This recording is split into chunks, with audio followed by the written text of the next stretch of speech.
their experience, as they are the pioneers of working in PPP here in Uzbekistan. First, we have Sukesh Chandra Gain.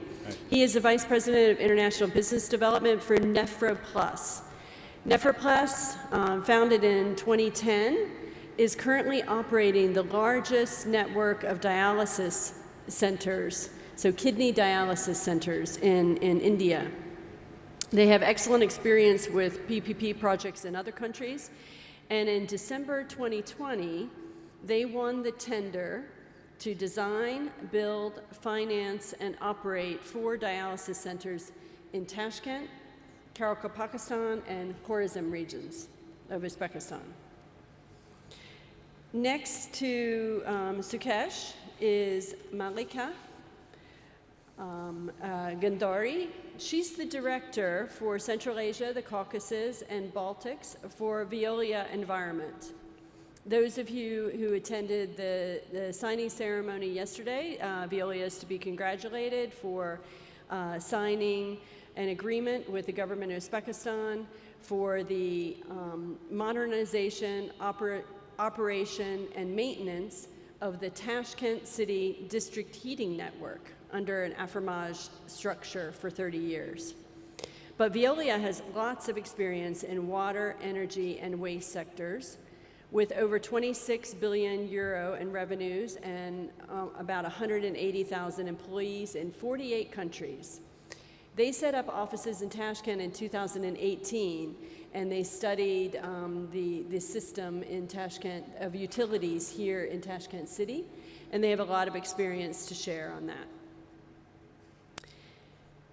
On the very end, our last person from the private sector is Tom Tierlink. He's Executive Vice President of Aqua Power.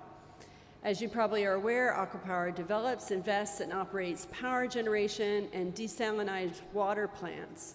They have 64 assets in operation, construction, or advanced development across 13 countries and about 3,500 employees. The company's portfolio exceeds $66 billion and can generate 41 gigawatts of power and produce 6.4 million liters per second of water, desalinized water a day. So those are some impressive results. In Uzbekistan, Aqua currently has 4 projects going. They are working on a CCGT power plant in Sirdarya province, wind power projects in Navoy and Bukhara, and just 2 weeks ago, they are also to be congratulated because they won the tender for a 100-megawatt wind power project in Karakalpakstan. And then last, but certainly not least, is a partner in crime for me, and that's the International Finance Corporation. The IFC has paved the way in PPP here in Uzbekistan. We have Munir Ferozi, who is a regional manager and head of transaction advisory services for the Middle East and North Africa region. But starting this October, this is actually his first visit to Uzbekistan, actually. Starting this October, he will be managing Central Asia region for IFC's PPP transaction advisory. Munir has extensive commercial and investment banking experience in power, manufacturing, consumer goods, and pharmaceuticals. And as you may know, IFC's PPP Transaction Advisory Department provides advisory services to the governments to structure and implement PPP transactions. So we'll be able to talk today, our distinguished panelists will be able to talk today about the government's program and the direct experience that we've had here in Uzbekistan and recommendations going forward. So we will take questions from the floor. But as this is a deep dive dialogue with government, we really defer to our government partner, Nadir, to really guide us in this conversation by telling us what the government's vision is, their achievements so far, what they've done to build the PPP framework in the country, as well as what they see going forward. Nadir, over to you. Is it working? Yeah. Thank you very much, Cindy, for your introduction. Dear distinguished guests, dear colleagues, I would like to thank you for your attendance and your interest in this forum. And I believe this couple of days was a remarkable event which showcases the government's reform agenda and the everything that we have achieved so far in the relatively short space of time. So just to set the ground on who we are, what we do at PPP Development Agency, and how PPP programs are developing in general. The PPP program is relatively young and a new program for Uzbekistan. In 2017, the government has announced a strategy for 2017 and 2021, where PPPs were featured as one of the tools to transform the Uzbekistan, its economy, its infrastructure, and the quality of the services being delivered. The agency itself was established shortly after, in 2018. In the space of the short time, we have developed a well-functioning PPP legal framework. We introduced the PPP law and the resolutions governing the processes of PPP. It hasn't been a smooth ride as everything that has been done initially, so we did have to process some amendments to the law to make the law more bankable. But the results have been quite encouraging. Quite a number of projects have already been signed under PPP modality in different sectors of economy. As Cindy has just introduced, we have Right Honorable Sukesh from Nefraplast that were winners of the first competitive project under PPP modality in healthcare sector and under PPP law in general as well, with the dialysis program. Veolia, just yesterday we have signed a remarkable agreement with them for the modernization and operating and maintenance of the Tashkent district heating, which have been almost 3 years in making. We did have quite an extensive negotiation process with them, where I believe both sides have learned quite a lot about each other. I'm sure for Veolia it has been an experience to deal with the Uzbek side in general and to witness the development of Uzbek institutions in general, and obviously for Uzbek side it was quite a great opportunity, a learning curve to structuring the PPPs and negotiating the deals itself as well. And Aqua Power with Tom, we already have quite a number of projects, as Cindy has announced, and Cindy, you actually have stolen some wind from my sails, because I wanted to officially announce and congratulate that Aqua Power are now officially winners of the tender. It became official today, so they did give the lowest offer for 100 megawatt wind power generation in Karakal, Pakistan. So what are the goals of Uzbekistan in general? Well, I mean, our goals are clear. The Right Honorable President Shavkat Mirziyoyev have set as a target that in 5 years, by 2030, the GDP per capita has to reach $4,000 level. So we're talking about 1.6 times increase in the next 5 years. The effort to bring the economy to the level that we want to achieve is not going to be taken separately. It's all has to be coordinated effort for that. And as you have witnessed for the past 2 days, many speakers, including the Deputy Prime Minister Kuchkarov and the advisor to President Mr. Gulamov, they have stressed and underlined that the role of government in economy should reduce quite substantially, and its space should be taken by private operators in general. And one of the big parts of the jigsaw is obviously PPP, because PPP is the essence of what the government is trying to achieve. It's a partnership between private and public sector in order to deliver the goods and services beneficial to the population at large. So the program is aimed not just to relieve the budgetary pressure of infrastructure projects in general, but to bring the experience and expertise of private sector into the government services, increase efficiency, increase the quality so that the consumers could see the difference. It was because, I mean, we have to be honest that for the past 30 years, it was the consumers who were struggling with the quality of services that was not matched the demand that they were putting forward. So in the past 2 years of Pppda's existence, we have already signed 22 projects in different fields worth about 7 billion, and from next year we are aiming to double that.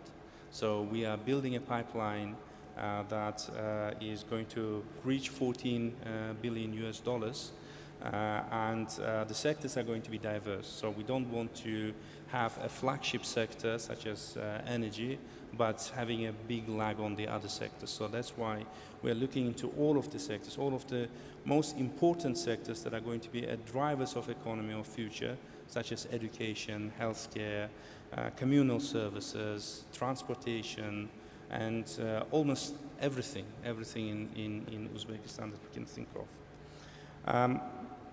However, we are also aware of our commitments that we're taking. PPPs are not risk-free, as many of us know, so the risks should be managed and monitored accordingly as well. That's why we are working with different consultancy firms and financial institutions in order to develop the public investment management program and in general incorporate the whole PPP structure with the public finance management. We are going to be closely monitoring our contingent liabilities as a result of PPP agreements that we are signing. So the World Bank's PFRAM tool is going to be quite useful to us. And Ministry of Finance in general is going to take a fundamental role in monitoring and regulating the contingent liabilities, so that we don't go on the spending spree, if you like, and get too much commitments, like much more than we can handle or can digest. So the approach to our PPP program is aggressive, but at the same time quite sober. We want to have a well-planned and well-structured development program for PPPs in general. So the main message that I want to deliver is that one thing is for sure, that Uzbekistan is open for business. The reforms that have been undertaken in the past 5 years, as Honorable President have mentioned it a number of times, are irreversible. So we are on course of going deep with the reforms and going far with them as well. And PPPs in Uzbekistan are quite instrumental in delivering those reforms as well. So I believe that together with private sector, by utilizing the private sector's efficiency, their expertise, their quality of services, everybody is going to be a winner in here, and especially the consumer, the population of Uzbekistan. Thank you very much, Simi. Well, thank you. That was quite an introduction to set out such an ambitious agenda You're very new, but you're open for business, and you want to double within a year. That's good. So let's involve some of our panelists to give a little bit testimonial to why they actually chose Uzbekistan. They were the brave ones that when you were very new with a nascent PPP framework, they decided to take some risks and start work here. Malika, can we start with you? For you actually cover a broad range of countries, but you decided to actually focus efforts on Uzbekistan, as I understand. Why? Thank you, Cindy, for the question. First of all, good afternoon, everybody. I'm happy to be in this panel, and I want to seize the opportunity to thank the government of Uzbekistan. Can you hear me? Yeah, to thank the government of Uzbekistan and the Vice Prime Minister, Mr. Kushkarov, for having organized such a thrilling forum. Back to your question. Veolia decided to open, let's call it a region, a new region called Caucasus Central Asia. The decision was made in 2017 because we were already having a good experience in Armenia, and we wanted to broaden our experience and go further east. So we started looking at this region of the world, and we looked at usual economical criteria to see what are the most interesting countries, but not only economical. Some of these criteria were also about the will for opening, the potential of growth of the countries, the number of inhabitants, for instance, and we quite quickly arrived to the conclusion that Uzbekistan was a good place for us to start a new history in Central Asia. So why did we choose Uzbekistan? Many things. Most populated country, strong political will to open, strong flexibility in the political mind, readiness for adjusting the legal framework, and strong, let's put it that way, strong political courage to bring private partners into utilities. So these were the first thing. There is one more criteria that I was not even thinking to mention before now. And I want to make it very clear because it is an important one. And before coming into Uzbekistan, a lot of people were asking business climate, risk, are you sure, etc. So for me, a big discovery was the business climate. We had difficulties, it was tough, we had to discuss a lot, to fight sometimes, but all the discussions were transparent, and we never felt in any situation where we could complain about business climate. And this is a strong testimony I want to make, because I think it's important for business community to know that. So this is for me a big discovery, and the business climate so far is just excellent. Thank you for that. It goes a long way to building trust when there's a transparent, open communication. Tom, you also started focusing a couple years ago on Uzbekistan from Aqua Power. Can you build on what Veolia's experience was? Why Uzbekistan for you? Sure. Thanks, Cindy. But first of all, I'd like to thank Nodir for announcing here that we've been awarded the Nukus 100 megawatt project. Thanks very much. It's always great to win a project, and we've done a lot, and we've worked hard to win this project. But it, of course, comes with a lot of responsibilities. You know, when we win a project, less than 1% of the work has been done, and now the real work has come. But you know, you have our full commitment to deliver on that. Cindy, just to add a bit on what Malika said, I mean, obviously, many of the reasons why we as Aqua Power or in Uzbekistan came to Uzbekistan are very similar, but maybe to point out three. First of all, it's the perceived and probably and also actual political stability in the country, and the view that we have based on what we see what's happening in the country, that this is a political stability that is sustainable in the long term, because we are long-term investors. We see this real and broad transformation program. that is not only top-down, but also bottom-up. It's supported. We feel that, on the basis of the 2 years that we've spent here, that it is something that is supported by the broad public. We've been hearing also here during the other panels during the forum that there is a lot of talk of inclusive growth in including the entire population in the transformation program. And that's very key, that's very important for the long-term stability. So first, political stability. Two, of course, extremely important, there is a real demand for the infrastructure that we're going to build. There's a real demand for the product that we're going to deliver, which is electricity. There is an expected, a forecasted growth from 14 gigawatt today power generation capacity to more than 30 gigawatts by the end of this decade. So a real demand, both in conventional, but particularly also in renewable energy, and we are in both. And then three, very important, of course, is also that we see that there is a strong PPP structure that has been put in place. There is a strong regulatory framework. There is a strong contractual framework, a robust contractual framework, taking the expertise taking the international best practice actually on board, adjusting, of course, to the Uzbekistan standards. And we see also a capacity building, at least a real capacity building at ministerial level, and a start of a trickling down of capacity building to other levels of government. And all of that, of course, extremely important for us, because once again, we are here for the long term. Yeah, we're not just here for winning a project, we're here for delivering the project. Okay, let's bring Munir into the conversation a little bit, because you mentioned, Tom, that a key aspect that attracted you here was the regulatory framework that was in place. And a key part of that is the PPP law that the government had to put in place.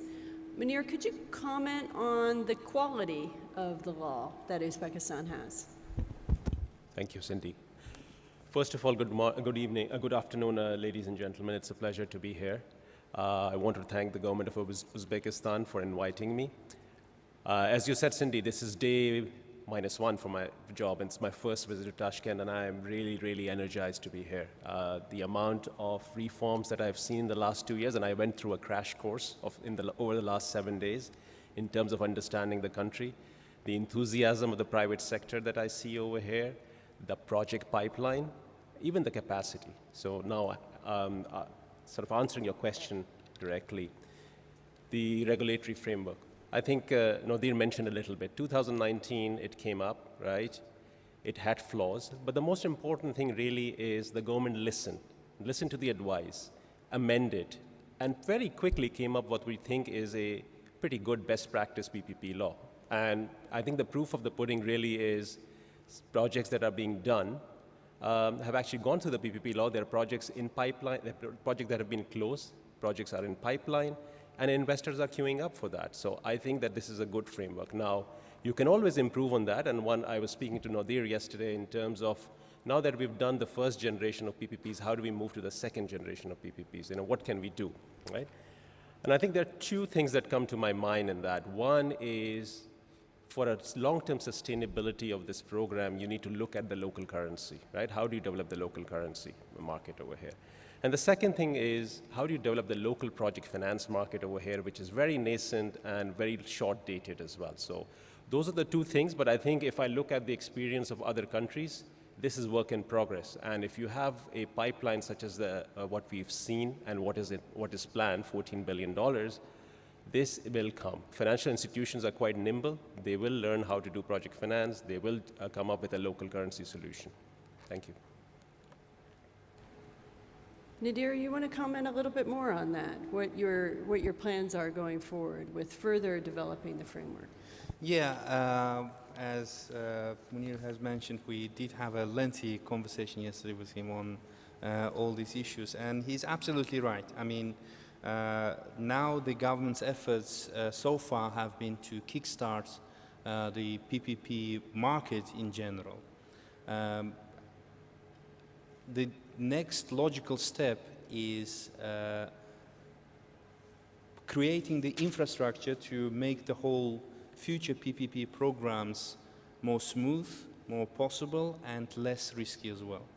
And the local currency, the project finance and everything are essential jigsaw pieces of the puzzle. Obviously, we can't always rely on DFIs or international lenders to constantly bankroll our projects. We need to build our local capacity. However, as again, mentioning my previous remark, that the most important thing for this kind of arrangement to work is a coordination. And we believe that when coordination is there, the market is clever enough to pick up and to take it miles and miles forward. So this is what we are expecting to achieve. I mean, first of all, in the social sector, we are trying to utilize different tools in order to get the local currency financing possible. At the same time, we're trying to reform and transform the local banks and introduce to them the ideas and different products that they can utilize for longer-term project financing in local currency.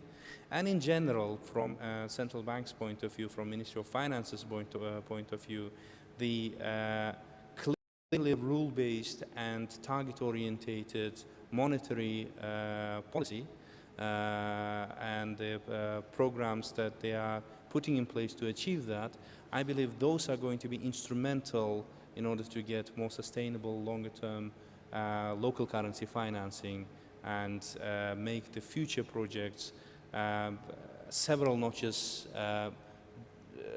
down when it comes to the taking risks from any size.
all utilities were on the verge of bankruptcy.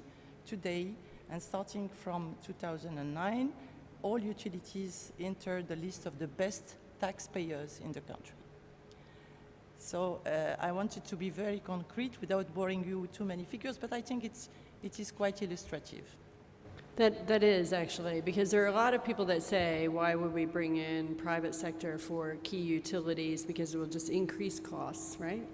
And let the government do it. But I think you showed very tangible examples of how you can actually achieve great economic benefits and improve service delivery at the same time. Now, there are those, Nadir, I want to cycle back to you on the fact that you're all new. You have a new PPP development agency. A lot of people had to learn and grow, and I think you had partners and advisors in helping you.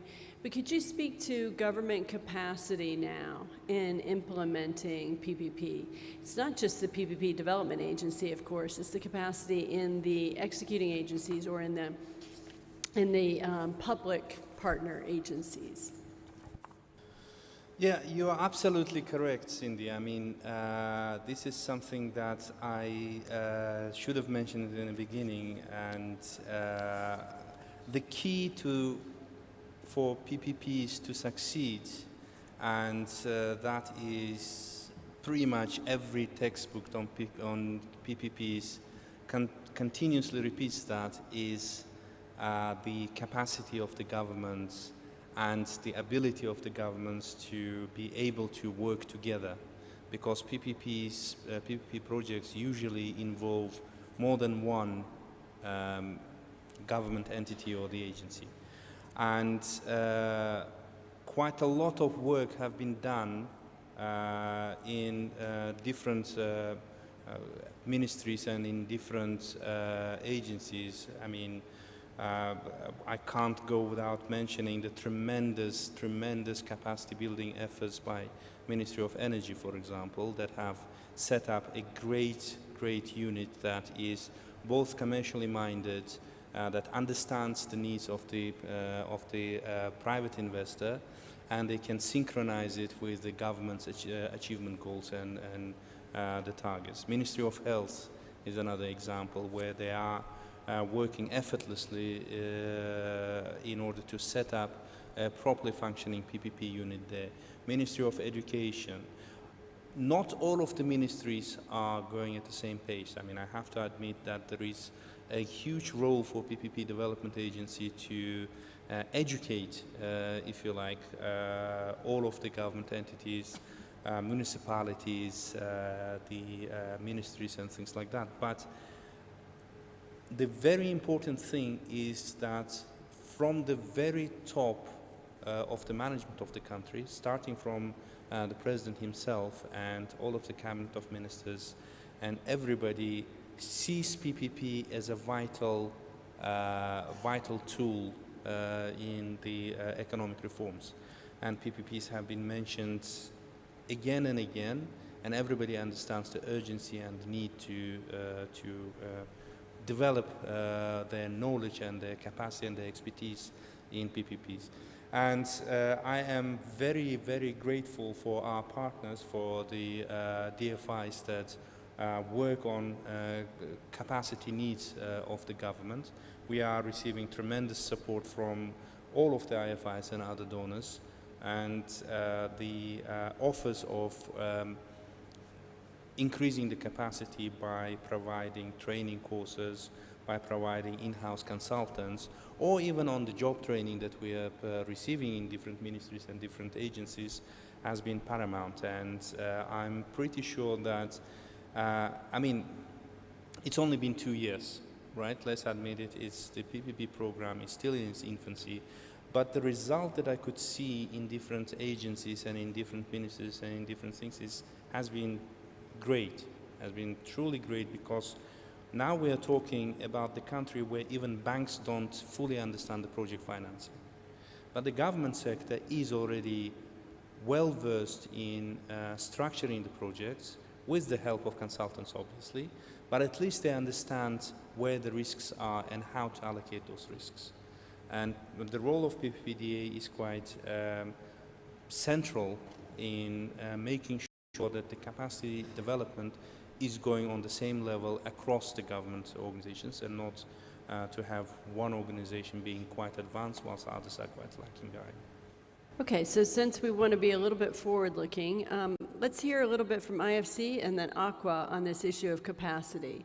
IFC, I think you've helped the government in a certification program, and could you say what you think going forward is needed in capacity development, and the same from your experience, Tom, next. Thanks a lot, Cindy. So I think when I think about capacity, I have three threads. One is training, the second is execution, and the third is probably retention, right? So let me just explain that.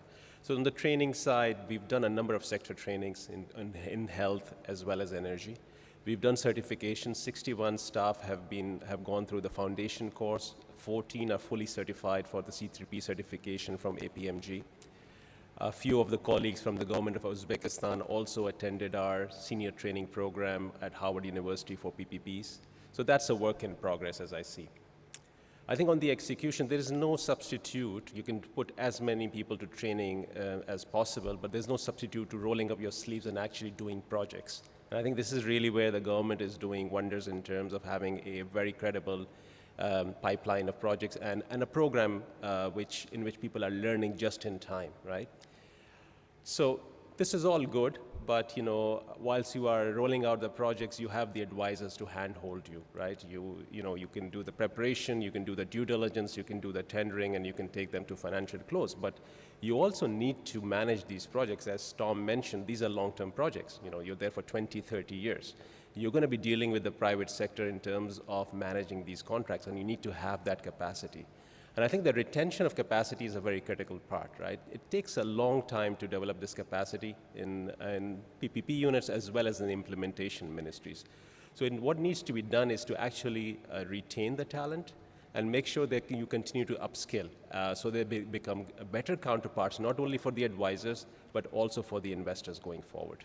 Thanks. Yeah, maybe just to add a couple of words on that, Cindy. I believe with respect to capacity building, the first step is really getting the buy-in from the different government entities.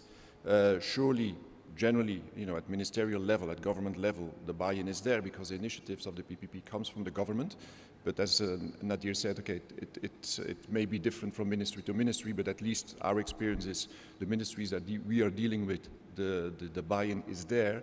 But it's very important to very quickly get the buy-in for PPP projects for the fact that private investors, private operators come in and do part of the job or the job that previously public partners were doing or public entities were doing. It's very important that this trickles down and that the buy-in is there from especially the public entity, which is the public partner, the local authorities, the regional authorities. I'm thinking, for example, I'm thinking of tax authorities also. If you have a specific tax exemption, the tax authorities need to be aware, need to be able to handle with this. If we're talking about certain land rights, this is often at the local level, at the regional level. So it's very important to get the buy-in at these levels. And then when we're talking of the real capacity building, again, surely at ministerial levels, we see a lot of that already happening. All the ministries that we are dealing with, you always find a couple of people who are very much, who have the expertise and who spread the expertise within the ministry. Again, it's very important for specifically also the PPP agency, but also the different ministries within which the competency of the scope of the project falls, that they also give some training and inform the lower level governmental authorities. Can I just come in on one thing on political alignment and buy-in? I think if you look at PPPs, this is a political economy business. So you need to have the buy-in of all the stakeholders, whether it's at the ministerial level, implementation level, and the general society. So I think that's an important thing. And I just want to basically emphasize this by a study that we have done. Not all PPP projects succeed. And the study basically concluded that the number one reason why PPP projects fail is the lack of political commitment or alignment or the buy-in. So it's extremely important to do that. It's a fundamental building block of building a PPP program. Real good points. Okay, I did promise that we would take some questions from the floor, so now's your opportunity. I think we have some microphones. Who will be the first? And if you're going to ask a question, please introduce yourself, indicate who your question is to, and please ensure it's actually a question.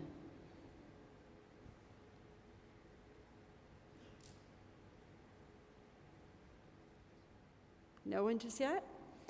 Okay, so then, do we have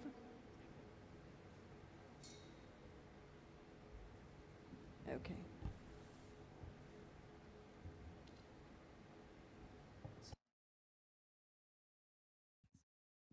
Hello, good afternoon. My name is Nicholas Sommergriff from Raiffeisen Bank International. My question goes to the Deputy CEO of Veolia Environment. You mentioned that you were engaged in Armenia, if I remember correctly, in the water treatment and so forth. A very general question, yeah? How have those projects been financed? Was it mainly by multilateral institutions like IFC and so forth?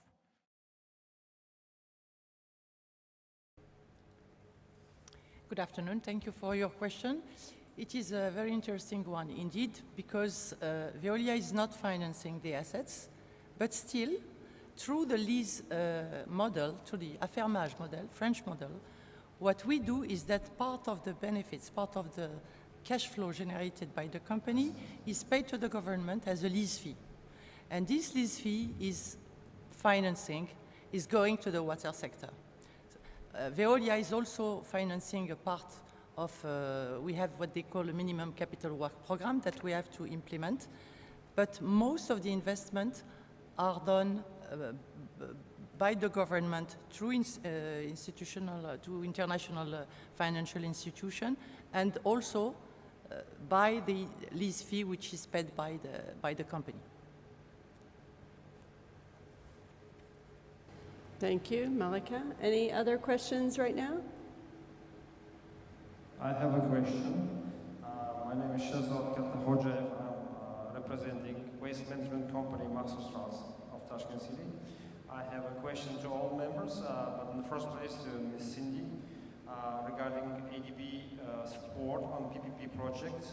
I would like to ask, for example, if PPP project will start, how serious is the intention of the ADB protecting from political risks the project? Thank you. Well, I'll remind that I'm the moderator, but having been asked the question directly, to safeguard from political risks. Well, of course, any contract with the government would need to be safeguarded by all risks through proper consulting services that give it a firm legal services and views, right? So the teams that we have, when we are engaged in transaction advisory services, they're going to look at all aspects to protect both parties, make it a very fair and transparent deal.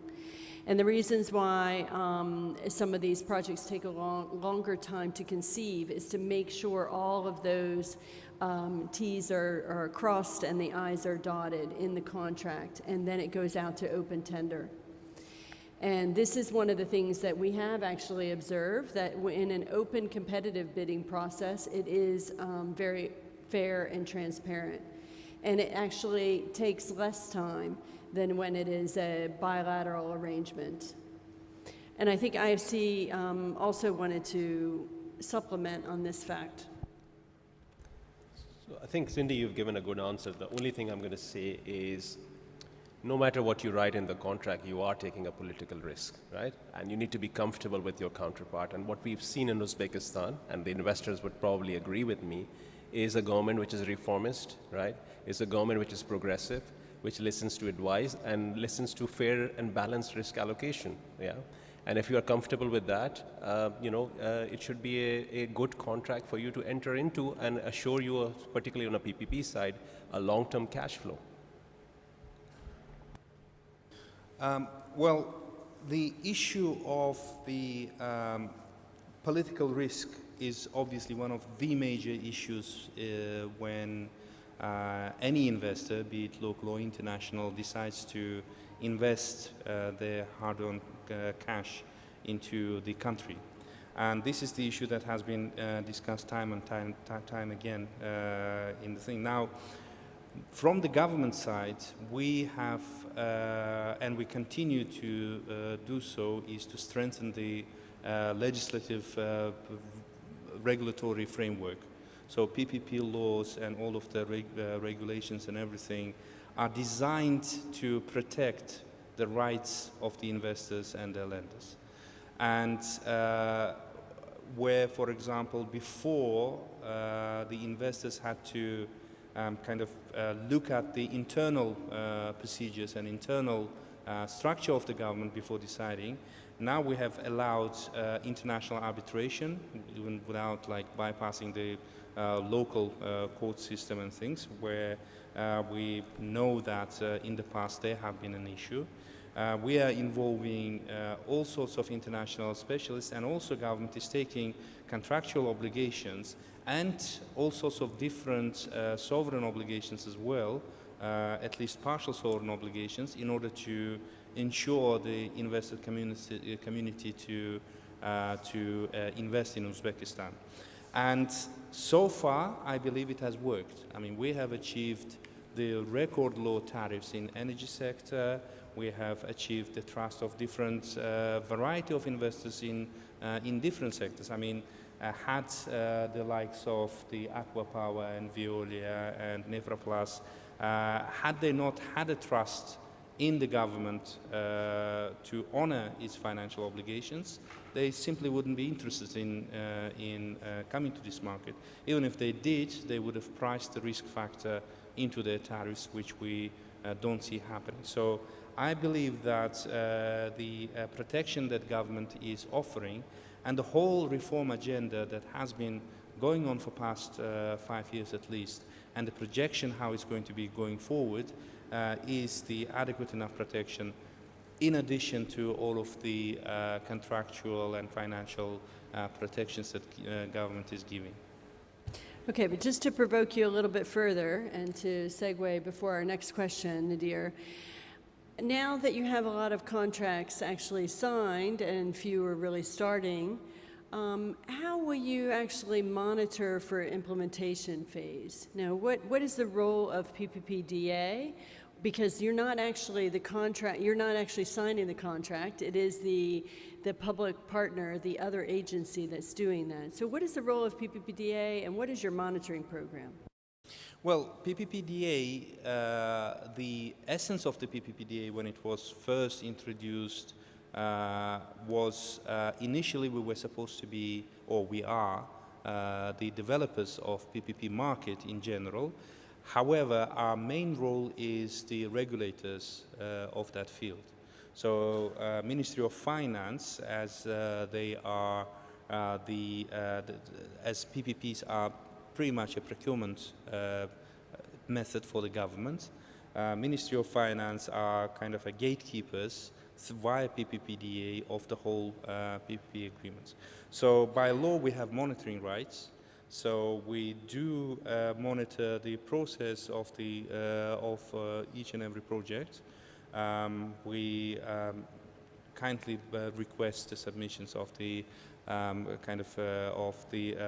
progress reports from the projects, and we intervene whenever we sense that there are problems. So we intervene on the public side, we negotiate or we try to resolve the issues on the Cabinet of Ministers level, in Ministry of Finances level, and our role is to be instrumental in making sure that the projects work, because commercial closure is not the end of the project. Obviously, there's a construction stage, there's an implementation stage, and as many of us know, the problems with PPPs don't usually tend to happen during the construction stage. They tend to happen when the operations kick in. That's when the expectations of the governments are supposed to get realized, and that's when the private partner is supposed to start delivering things. So we are very mindful of that. Obviously, we don't have many operational projects yet, as within 2 years, having fully operational projects is a bit of push, but we are gearing up for that role on monitoring and discuss. So I believe personally, from my experience in the UK as well and my spell in Uzbekistan, is that the best way to monitor process of the PPP projects is communication. And the communication is supposed to be on partnership level rather than on some inspection of or enforcing role of the government. So we are planning to set up the client liaison committee meetings where we are going to be regularly discussing the progress of the projects and identifying very early where the problems might be arising. We are going to be a go-between the lenders, the private partner, and the public partner, so that we could tackle the issues as and when they happen without the need to go to the disputes or to moderations or other lengthy processes. Excellent. Are there any other questions from the floor? We need to wrap up soon. I don't see any more. I'd like to allow our panelists one opportunity. Nadir, you know, this economic forum is really to listen to also the stakeholders of areas where the government can improve going forward, right? And you, Ministry of Finance has been very much a learning organization. So, Sukesh, is there, very quickly, any single recommendation that you would have for improvement based on your experience working here? Sure. So, as you have rightly mentioned, we have got tremendous support from PPP Development Authority, Ministry of Health, Ministry of Finance, IFC, but there is always scope for improvement, right? So, one recommendation for improvement would be probably creating a single window for receiving all licenses and permits, so that the process is a little more smoother and then faster. So, that would be one recommendation from my side. Malika, anything from your side? A lot of things has been, sorry. Many things were already said in terms of recommendations, so I will not repeat. I would probably focus on two recommendations. One is that PPP is a two-parties agreement. Cooperation is key. The public and private partners should work hand in hand. So if this is not the case, it will be problematic. So this is the first one. The second one is not to see the contract as something which is immovable, intangible. For sure, we have discussed for 3 years, Nadir, but I'm sure we will still have problems to solve.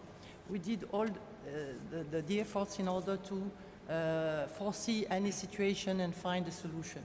But we all know that we will face other problems. So flexibility is a key thing. The will to adjust to each other and not to consider the contract as a Bible or Quran would be more the reference to have here, but this is a key thing. Contract is important. We need to abide by the provisions. We need to honor our obligation on both sides, but even more than that, the will to succeed has to impose on us to adjust regularly. Thank you. Munir?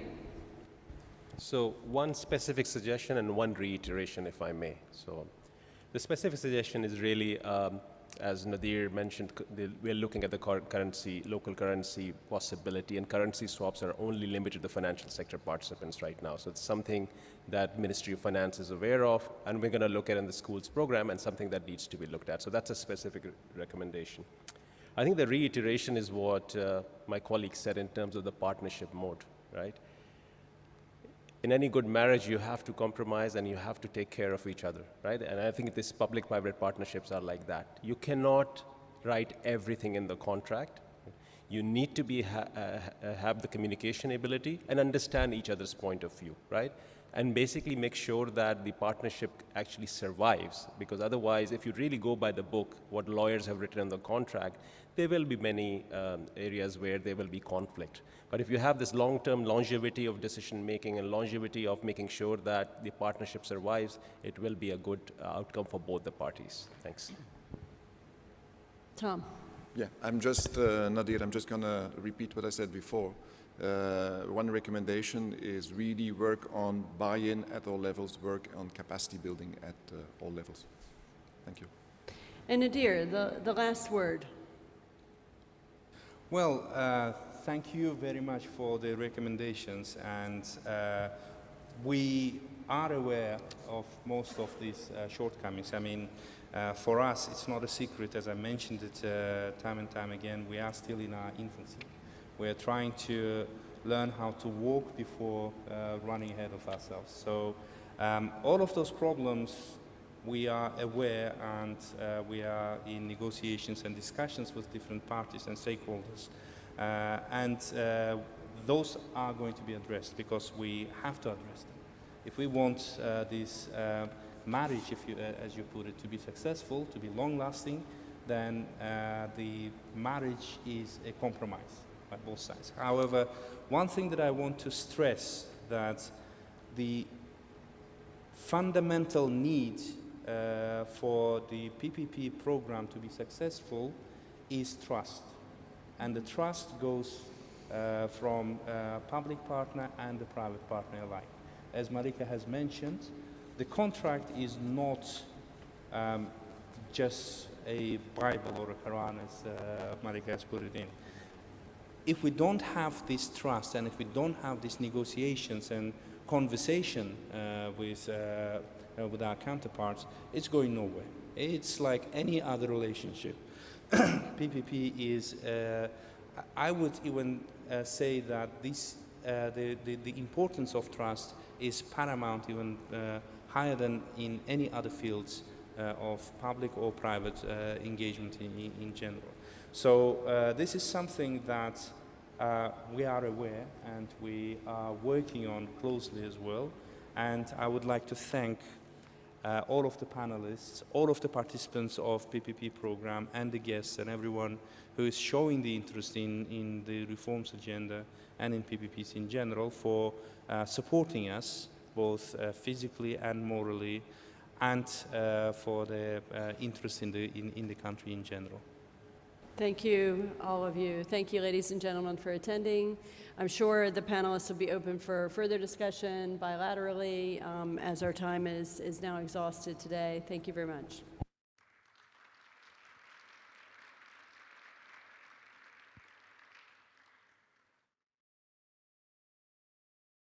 Dear participants of the session, we invite you for a lunch break at Hilton's Grand Ballroom. Thank you.